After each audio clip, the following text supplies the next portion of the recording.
Our world is not perfect, not even close. There are some things inside of this world that are pretty much perfect, like $1.50 7-Eleven slushies, but if we were to look at the earth and the societies within, we would find endless amounts of problems, hatred, and cruelty. People mercilessly attacked simply for being born having the wrong sex chromosomes, having the wrong skin color, or worshipping the wrong religion. Throughout every corner of every community, there is prejudice.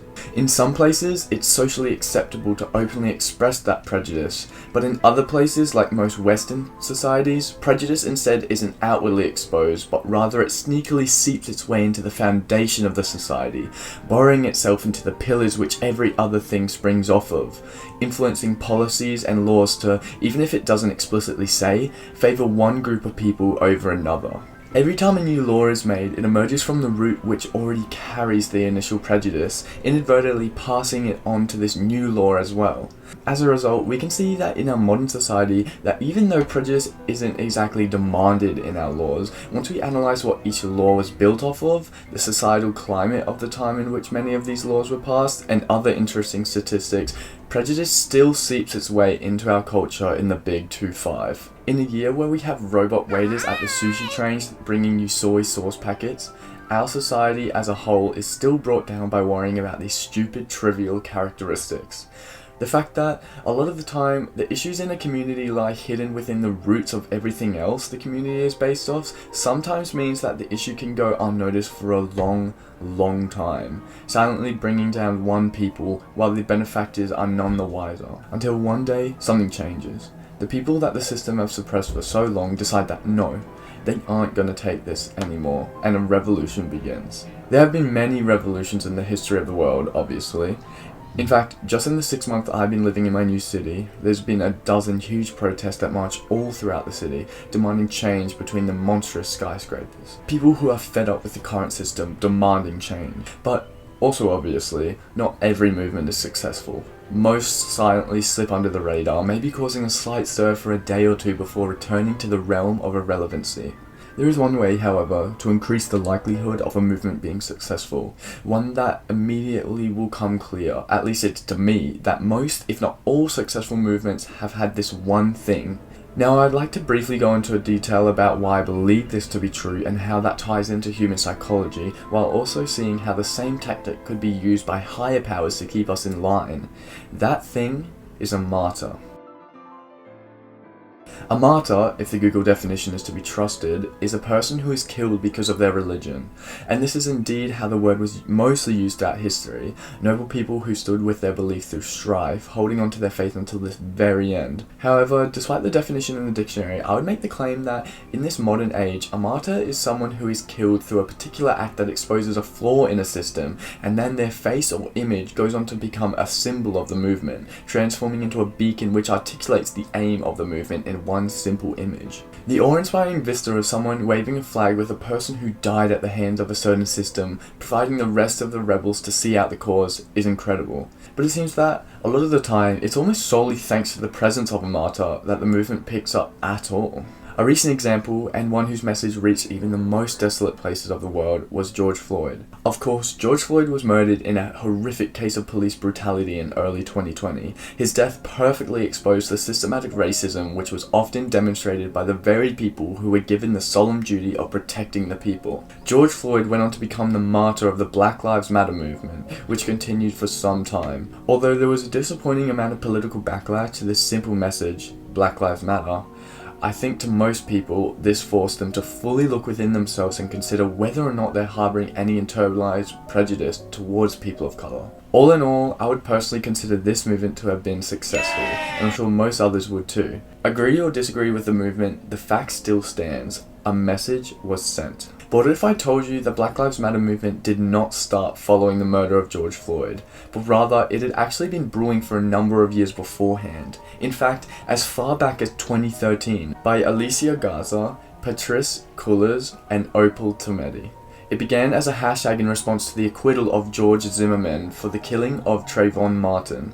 Unfortunately, at the time, it seems the murder of Trayvon Martin didn't have the same cultural impact that George Floyd did, so for the movement to be given a martyr that would finally elevate it into the public forefront, they would have to wait almost a decade. What is it about having a martyr, a person who has died, that for some reason suddenly makes people actually listen to what it is you have to say? Why didn't people in mass stop to consider systemic racism before so many people were slaughtered? I believe the entire explanation can be boiled down to one thing: our innate fear of death. There are fears that we learn throughout life, things that spook us as kids and somehow cling on to us into adulthood. For me, that's little robots and sushi bars that bring you wasabi and soy sauce. However, there are fears that we're born with, fears that are implanted into our DNA as a way to try and increase our chance of survival. And one example of that is death. It's only natural that we would be scared to die. You don't know what happens, where you'll go, if anything happens. Well, you don't. I do.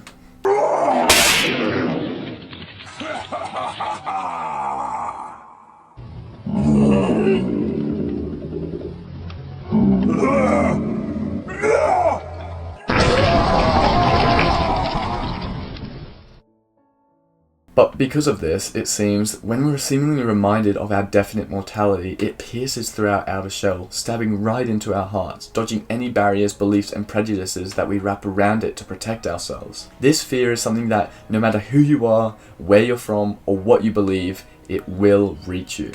Therefore, when the concept of death is attached to something, it forces us to listen, it breaks down our barriers, and for a bit, plays into our natural fears in order to connect us all. We can understand that we don't want to die. That would suck. Oh, this guy died?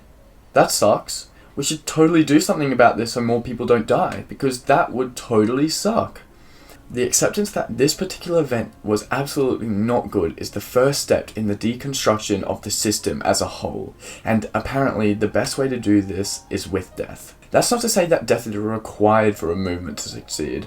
For example, Martin Luther King Jr. was the face of the American Civil Rights Movement, in which he shared his dream that I have a dream that my 4 little children will one day live in a nation where they will not be judged by the color of their skin, but by the content of their character. This movement was an incredible success, reaching the hearts and minds of people not just across the United States, but the entire world. But, of course, his message couldn't pierce through some people's iron-padded prejudice, and he was unfortunately assassinated at St. Joseph's Hospital in Memphis.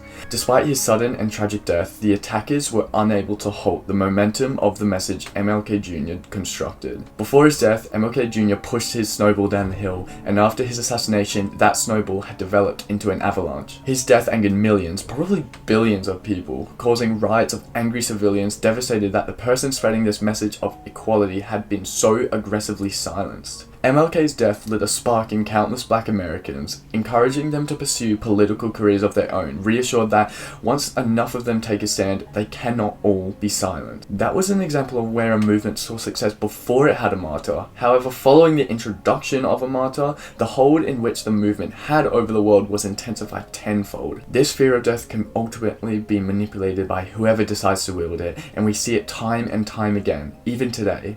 There are current genocides happening in the world as you watch this video. Thousands and thousands of people are dying, and I'm sure most of you too, had absolutely no idea about it. We don't hear a lick about any of these situations until a video of innocent people getting killed surfaces online, sent to us, sitting comfortably on our couches at home. It's only then that our thoughts begin to stir, our anxieties begin to rise, and the thought of what's happening keeps on popping out throughout the day. The obvious example is the Gaza war. To be honest, this is the only genocide that I was even aware of, because it's the only one that is constantly showed to us on every single platform. Videos of bombs being dropped on hospitals, pictures of children who have been killed, thousands of martyrs are being created and sent to us, all in a desperate attempt for change. And it's successful, at least in reaching outside ears.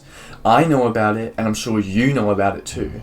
What I didn't know is that there are currently 5 genocides occurring throughout the world at this very moment. When I learnt this, I felt so dirty.